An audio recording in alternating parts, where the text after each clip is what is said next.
Hello students, I am doctor Vinod Kamle. इसके पहले दो वीडियो के अंदर हमने देखा था legal provision for sources of dividend, फिर हमने देखा था legal provision for declaration of dividend.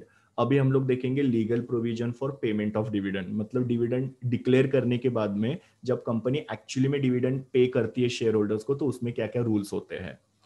तो सबसे पहला रूल ये है कि डिविडेंड जो होता है वो कैश में ही कंपनी पे करेगी, ना कि किसी भी काइंड में।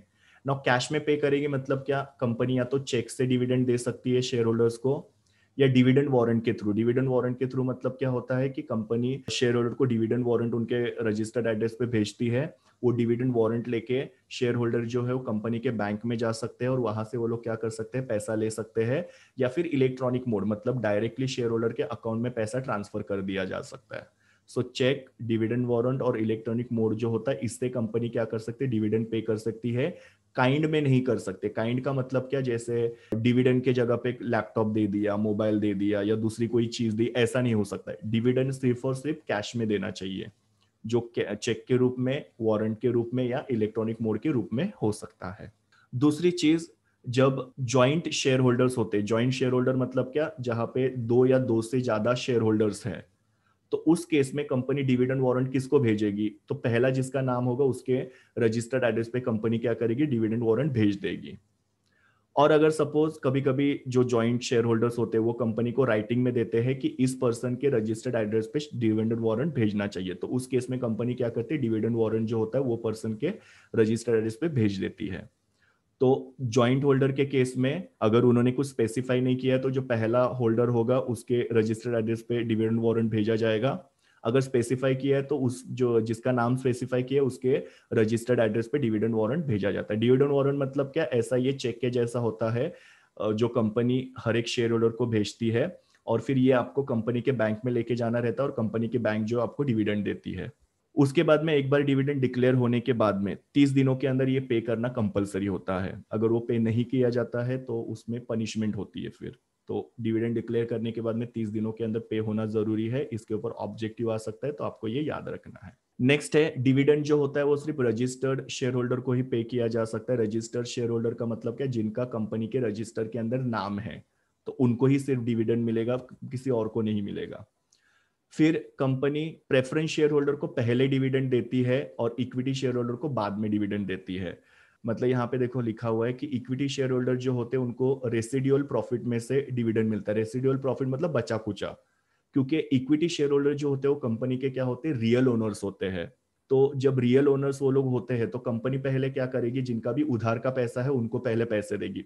प्रेफरेंस शेयर होल्डर का पैसा पहले कंपनी पे आउट करेगी, और फिर बचेगा पैसा तो उसमें से इक्विटी शेयर होल्डर को देते हैं। इसके लिए इसको रेसिडुअल प्रॉफिट बोलते हैं। रेसिडुअल का मतलब क्या, बचा कुचा। पहले प्रेफरेंस शेयर होल्डर का और दूसरे जो भी लोग हैं उनका पैसा कंपनी पे करेगी, और फिर बचे कुछ पैसे में से इक्विटी शेयर होल्डर को डिविडेंड देगी। जब भी आपके पास इलेक्ट्रॉनिक फॉर्म में शेयर्स होते हैं तो कंपनी आपको डिविडेंड कैसे देती है, यहाँ पे जब आपके पास इलेक्ट्रॉनिक फॉर्म में शेयर है तो डिपॉजिटरी जो होता है वो कंपनी को एक स्टेटमेंट भेजता है। स्टेटमेंट मतलब मेरे पास कितने शेयर है या शेयर होल्डर के पास कितने शेयर है, उसका पूरा स्टेटमेंट जो होता है वो कंपनी को भेजा जाता है डिपॉजिटरी के द्वारा। और वो स्टेटमेंट के आधारित क्या होता है, कंपनी आपको डिविडेंड देती है। तो आपके पास अगर इलेक्ट्रॉनिक फॉर्म में शेयर्स है तो आपका डिपॉजिटरी जो है, डिपॉजिटरी मतलब एनएसडीएल और सीडीएसएल, वो लोग कंपनी को एक स्टेटमेंट देते हैं। फर्निश करना मतलब क्या, भेजना, और उसके बेसिस पे कंपनी आपको डिविडेंड देगी। और अगर सपोज आपके पास फिजिकल फॉर्म में शेयर्स है, मतलब पेपर फॉर्म में आपके पास शेयर है, तो उस केस में क्या होता है, कंपनी रजिस्टर्ड चेक करती है, रजिस्टर ऑफ मेंबर। उस रजिस्टर ऑफ मेंबर के अंदर जितने भी शेयर दिखते हैं उस बेसिस पे कंपनी क्या करेगी, आपको डिविडेंड पे करेगी। तो इलेक्ट्रॉनिक फॉर्म में डिपॉजिटर का जो स्टेटमेंट है उसके बेसिस पे डिविडेंड पे किया जाता है, और फिजिकल फॉर्म में रजिस्टर ऑफ मेंबर के बेसिस पे आपको डिविडेंड पे किया जाता है। अगर सपोज यहाँ पे आपने डिविडेंड डिक्लेयर करने के बाद में पे नहीं किया, उसमें आपने डिफॉल्ट किया, तो उसमें क्या हो सकता है कि जो भी डायरेक्टर है उनको पनिशमेंट मिलेगा। दूसरा, कंपनी जो है उनको भी इंटरेस्ट पे करना पड़ेगा, जो 12% पर एनम मतलब सालाना 12% के हिसाब से इंटरेस्ट पे करना पड़ेगा शेयर होल्डर को। और जब तक आप ये डिविडेंड डिक्लेयर किया है वो पे नहीं करते हो, तब तक ये आपका डिफॉल्ट जो है कंटिन्यू होते जाएगा।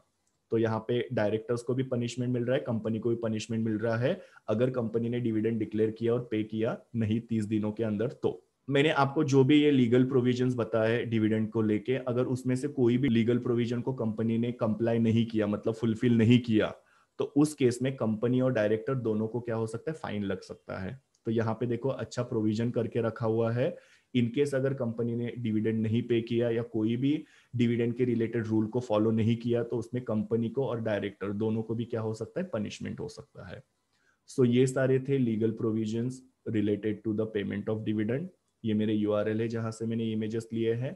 Thank you students, please do like, share, comment and subscribe to my YouTube channel, and also recommend my channel to your friends. We will meet in the next video.